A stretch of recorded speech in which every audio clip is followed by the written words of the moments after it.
Today we are looking at why people are leaving Dallas and where they're going. Welcome back to the world according to Briggs and a video about the exodus from a Texas city with a twist. Dallas has gained population almost every single year since 1860. Back then, the city only had like 700 residents, so a few too many shootouts at high noon on Main Street could have really blown their census numbers. These days, the city of Dallas has just under 1.3 million residents. They had a little over 1.3 back in 2020, but they lost 1.2% in 2021 and 0.7% in 2022. This is a new thing for Dallas. They don't lose people. And we were talking about the city of Dallas, not the whole metro area. Just so you know, the entire metro area of Dallas has 7.6 million, and that's still growing. So why is the city of Dallas shrinking in population while the metro area was growing? To find this out, I went to a few of my normal places I get information, but then I had a better idea. I called a couple national moving companies. I made some small talk with some ladies that picked up the phone, made them laugh a bit, and I got some stats emailed to me. What I learned was surprising. Unlike other major cities that are losing people, almost 80% of the people leaving Dallas, staying in the same metro area isn't uncommon, but the 80% is. Normally it's around 40%. Dallas, Texas is one of the best cities to live in, but it isn't for everyone. And it looks like the people that want to get away don't want to get too far away. Almost like breaking up with someone and moving across the street. Today we're looking at why people are leaving Dallas and what town or suburb in the metro area they're moving to. Got it? Get it? Good. Let's take a look. Number 10, overcrowding. This is a big complaint about Dallas. It's been popular, so it's been gaining people, and this leads to overcrowding. It happens in every city. Dallas isn't like an outlier or anything like that, but it's starting to rub a lot of the longtime residents the wrong way. They've had enough. For the people that think Dallas is, overwhelming and too crowded, what they're looking for is a smaller town that provides a sense of peace and tranquility and open spaces. If that's your thing and this is your complaint, you should probably move to Forney, Texas. It's positioned east of Dallas, just outside of Mesquite. Forney is a growing town with affordable housing and a strong sense of community. Sometimes suburbs are basically other neighborhoods in a city. This one is actually a small town. It's got a little space between them and the city. Now, like I said, this place has affordable housing. Older, nice homes start off around $250,000. Really nice homes here start off around $350,000 and work their way up. They have a ton of new construction here. A little sliver of Forney also is lakefront property on Lake Ray Hubbard. Number 9, cost of living. One of the primary reasons people are leaving Dallas and moving to smaller towns is the high cost of living of Dallas. Their cost of living is pretty high. Is it high like New York, San Francisco, or Los Angeles? No, but it's getting there. Dallas has high housing prices compared to most of the rest of the state. Property taxes are pretty high, and just overall expenses in the city can get up there. If you're looking for something more affordable in the Dallas area, Terrell, Texas might just be what you're looking for. This little town is just east of Forney, and it has a population of just under 17,000 residents, and it's very affordable. If you want to get a decent home here, it's going to start off around $220,000. That's it. These are decent homes, livable, that look like they're ready for you to move in. If you want something a little bit nicer with maybe an acre or so, you're looking at about $320,000 on up. But right now, homes start around $220,000, $225,000. That's kind of what this place is known for, is their affordable housing. It's rural charm, and it's easy access to both Dallas and Tyler, Texas. Number 8, traffic congestion. Yeah, this is a big complaint for most cities. I mean, anyone that's lived in a city long enough has complained about the traffic. Are they as bad as New York, Los Angeles, or San Francisco? No, but it's pretty bad. Dallas is known for heavy traffic, especially during rush hour, like all places. Commuting in the city can be a time-consuming and stressful event. Moving to a smaller town's definitely going to give you less traffic. If you got to drive into Dallas, of course, you're going to hit traffic there. But if you can't stand traffic and you want to move to a smaller town, maybe you work remotely, go up north of the Dallas metro area and find Bonham, Texas. Bonham has a population of just about 10,000 residents. It is south of the Red River and about an hour drive from downtown Dallas. This one might be out in the sticks a little bit, and really it's not in the Dallas metro area, but a lot of people are moving up here from the Dallas area. If you want to get a home here, you can get kind of an older one that probably needs a little work for about $150,000. They have quite a few in that range. But for something decent, I would say you're going to look at around 210,000. That's your starting point. This is a great town if you want to live a quieter life. They don't have any crime. Their cost of living is really low. It's actually 2% lower than Texas's average, and it's 22% lower than Dallas.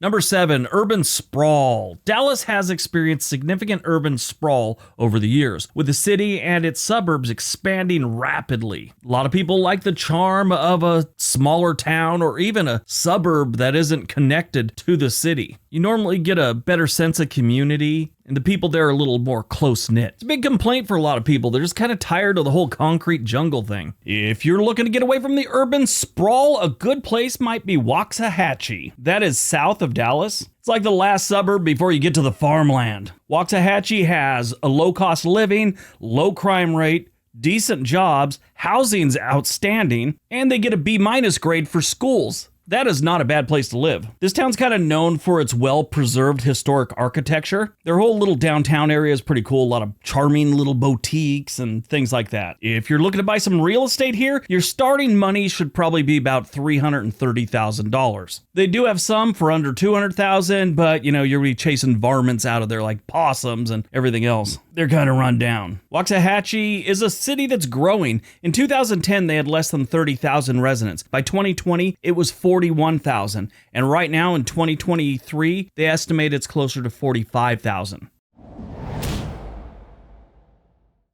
Number 6, the crime rate. Dallas has some crime. Not a bunch. It's no Chicago or Detroit or St. Louis or Philadelphia, but it's got some crime. And that is always one of the main drivers that chases people out of a city. Cities have people commit crimes, more people means more problems. It's just a fact of life. Unless you're living in some nightmare small town, cities will always have a higher crime rate than small towns. If you're looking for a lower crime rate, but you still want to stay in the Dallas metro area, Plano is a good option. It's a good-sized suburb with almost 290,000 residents, and their crime rate is 24% lower than the national average, and it's 33% lower than Texas's average. While Plano isn't a small town in the traditional sense, Plano is a suburban city known for its strong community spirit, good schools, and family-friendly neighborhoods. I know quite a few people that live in Plano. After they took Toyota's headquarters and moved it to Plano, Texas, a lot of my friends moved with it. I shouldn't say friends. A lot of them were acquaintances. You went to school with them and you talk on Facebook, that type stuff. I have 3 friends. All 3 of them moved out of Plano into other areas of the Dallas metro area.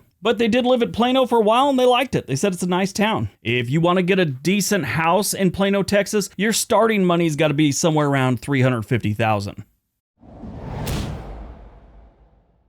Number 5, education opportunities. Smaller towns often have close-knit communities and more personalized education systems. Some families may choose to move to smaller towns to provide their children with access to schools they believe offer a higher quality of education and a more favorable environment, better chances of going to a nice university. If that's something you're looking for, Frisco, Texas is a good choice. It's, again, not a small town. It's very similar to Plano. In 2022, it's estimated that they have about 220,000 residents, and Area Vibe grades their schools with an A+.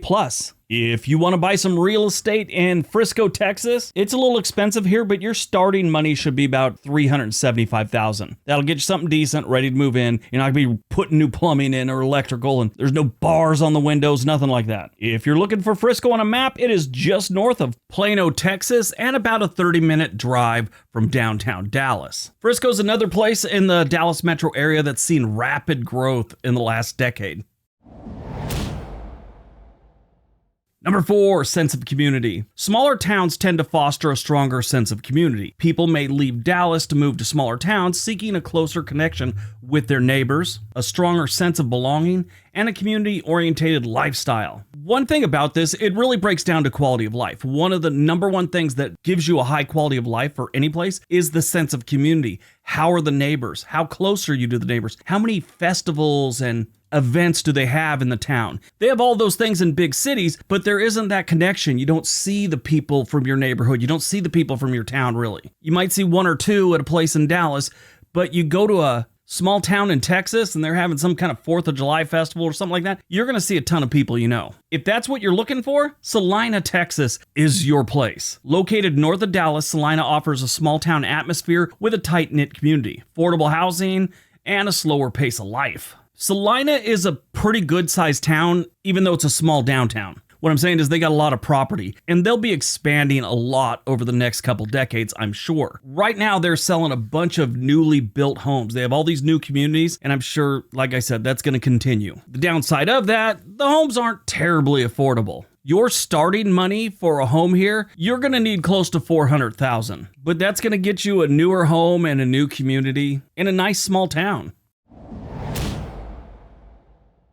Number 3, natural beauty. Dallas is largely urban, with limited access to natural beauty. Moving to a smaller town can provide opportunities for residents to enjoy the beauty of nature with parks, hiking trails, maybe even a little fishing. Now, Dallas does have parks and they have things like that, but it's a little bit different in a smaller community. People really don't utilize parks in big cities the same way you do in small towns. But if you're looking for some natural beauty in a place outside Dallas, you're going to probably want to look at Rockwall. Rockwall is located on the eastern shore of Lake Ray Hubbard. This town has a lot of waterfront properties and a close-knit community. If you're looking for it on a map, it is on the eastern side of the Dallas metro area, just north of Forney. This is another town that's had a lot of new home construction, but they still have less than 50,000 residents. Back in 1980, they only had 6,000 residents. If you want to buy a home here, your starting money is going to be about $300,000. You can find some decent things from that, probably, a couple decades old, but in decent shape for about $300,000. The newer homes start around $350,000. Number 2, better work-life balance. Smaller towns can offer a better work-life balance, especially if you're working remotely. That's honestly why a lot of people are moving to small towns these days, or even out to the suburbs. They're working from home, they don't need to be downtown anymore. If this is what you're looking for, Weatherford, Texas might be the town for you. Located west of Fort Worth, Weatherford boasts a historic downtown, numerous parks, and a friendly community. It's about 25-30 minutes west of downtown Fort Worth. Weatherford has a nice little lake there. It's drought conditions, so the lake's a little low, but they have a boat ramp, convenience store, tackle and bait place, courtesy dock, and a bunch of other things. Weatherford has a population of about 31,000 residents. If you want to buy a house here, your starting money is going to be around $300,000. Get something nicer, looking at $375,000. All right, before we get to number 1, if you're looking to move to one of these places or any place in the United States, there's a link for Home and Money in the description box below. They can help get you in touch with a local realtor wherever you're going to move. All right, on to number 1. And number 1, raising a family. Yep, a lot of people like to leave big cities when they're going to raise a family. I know quite a few people that think a city is the best place to raise a family. I don't see it. The burbs or small towns are the best place to raise a family. That's my opinion. I think most people would agree that if your kid's out being a hooligan and doing stuff like tipping cows, it's far better than being jumped into a gang. If you want to start a family, one of the best places to do it in the Dallas metro area is Flower Mound. Flower Mound sits on Grapevine Lake north of Arlington, and they're about 40 minutes north of downtown Fort Worth. Flower Mound has a population of just under 76,000 residents. Their schools get graded A+. Their crime rate is 20% lower than the national average, and they got plenty of new construction. If you want to buy a home here, your starting money is going to be about $380,000, but you probably want to have about $420,000 to get something nice. All right, that's our video. Hope you guys enjoyed it. Hope you got some information out of it. Now go out, have a great day, and be nice to each other.